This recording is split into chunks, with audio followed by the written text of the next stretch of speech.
بسم الله الرحمن الرحيم الحمد لله رب العالمين وصلى الله على محمد وآله الطاهرين.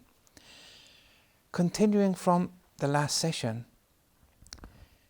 where we discussed the heaven and hell of actions and ethics primarily, but there's also a heaven and hell of tawheed. Now, or of aqaid, of doctrine. Now, here Imam Khomeini, rahmatullah alayh, in his book The Etiquettes of Prayer, he writes that the purification of the zahir, of the outer dimension of the Sharia, depends on the purification of the batin, your inner dimension of your soul. Furthermore, the batini contaminations, the ethical contaminations within, nothing to do with the actions outside you, the batini contaminations lead to, which lead to means the precursor dimension here, lead to the suppression of salvation, i.e. your Sharia will be compromised. You would fail in relation to the Sharia because you were contaminated in a batini manner, in an inner manner, inwardly manner, through the ethical vices. So it leads to salvation being suppressed, and the minimum salvation is success in the Sharia.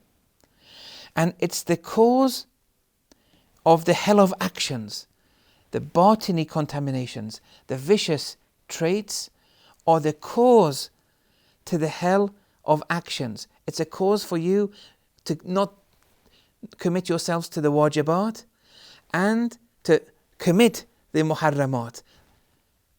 So the ethical vices lead you to fail in relation to the Sharia, and therefore the ethical vices lead to your hell of actions, which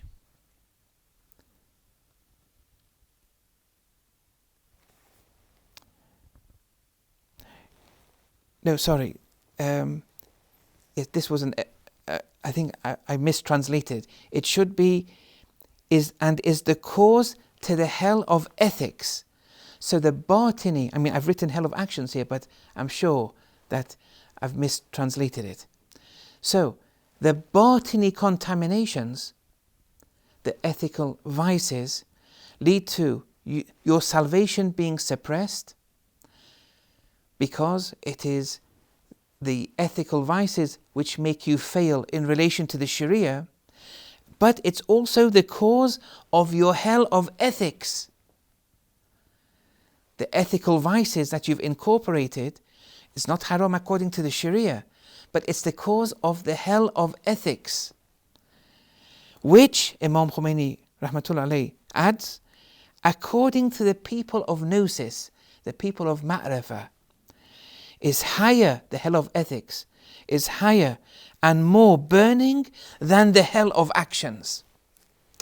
Allahu Akbar. Look, this is a very important principle.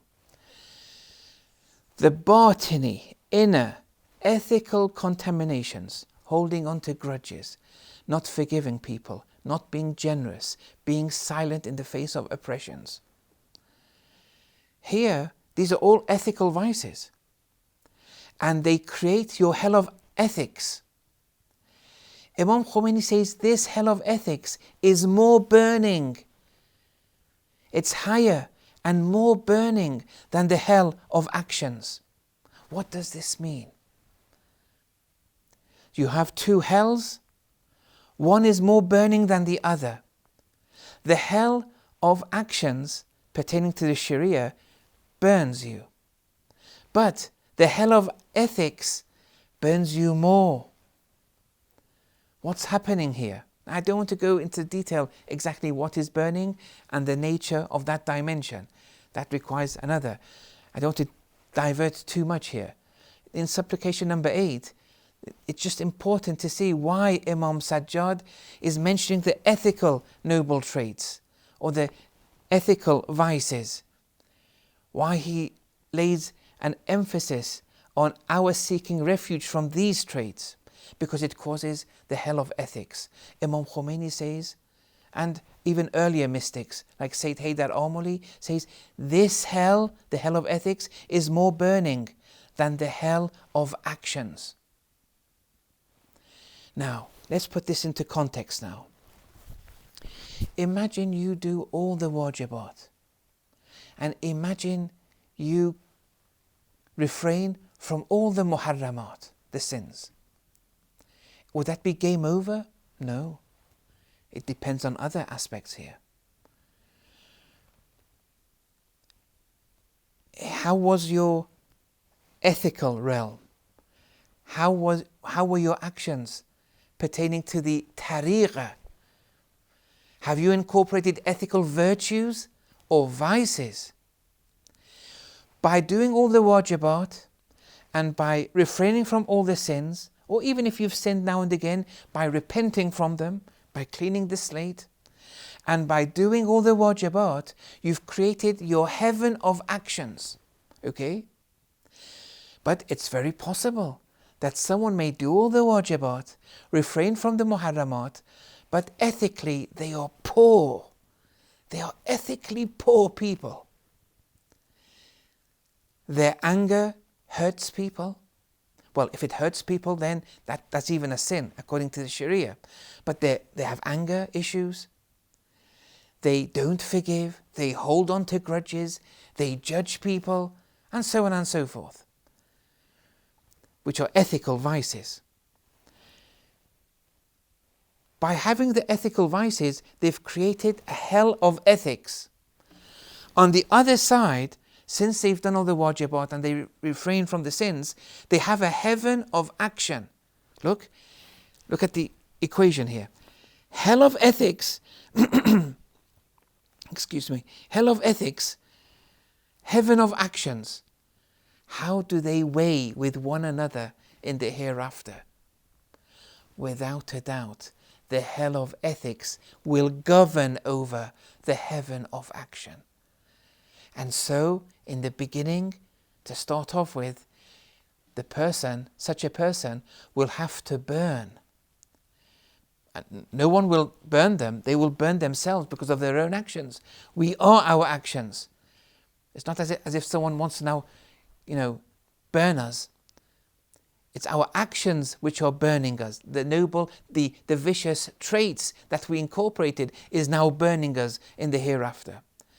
But since the hell of ethics is of a higher realm, here you will be burnt, you will suffer before you can witness and enjoy your heaven of actions. There will be a period of burning. May Allah save us from that. Even a moment of burning is worse than all the suffering in all this world. We can't imagine it. We can't take this lightly.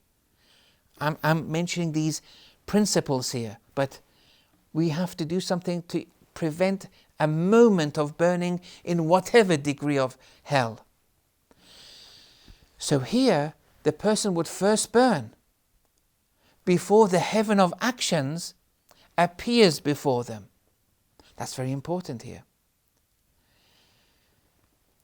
Now, if someone had abided by the Sharia and the Tariqah, well, that's very good.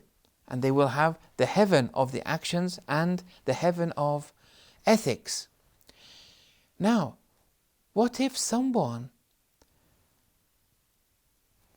has committed themselves to the ethical noble traits, but they failed in relation to the Sharia, or they were weak in relation to the Sharia? Now, this we have to divide into two classes of people, the believers and the non-believers. Now, with the non-believers, let's say if they didn't have access to true Tawheed, okay, and then with the non-believer, they committed themselves to the ethical virtues. But it didn't emanate from Tawheed. But since they were non-believers, let's say they were pardoned because they didn't have access to true Tawheed. That's the scenario here. So they committed themselves to the ethical virtues.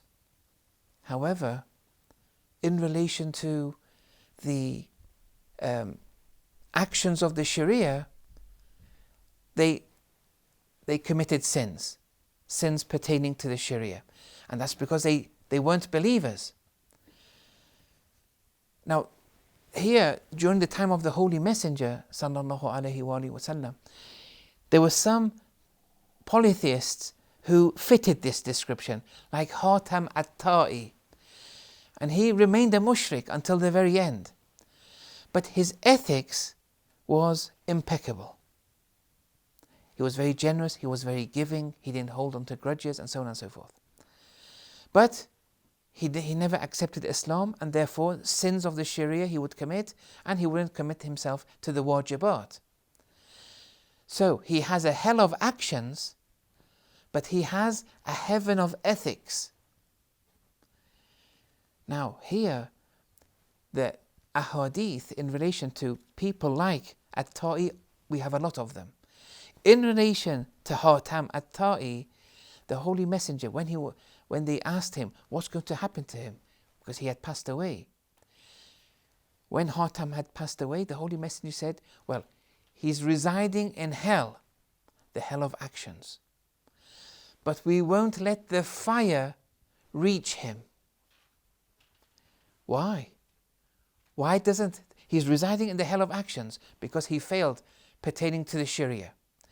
But why isn't the fire of the hell of actions reaching him? Because he had the heaven of ethics. And that heaven of ethics governs over the fire of the lower realm of actions. And then with some people, the tradition goes that, and we will feed them morning and night. We will feed them.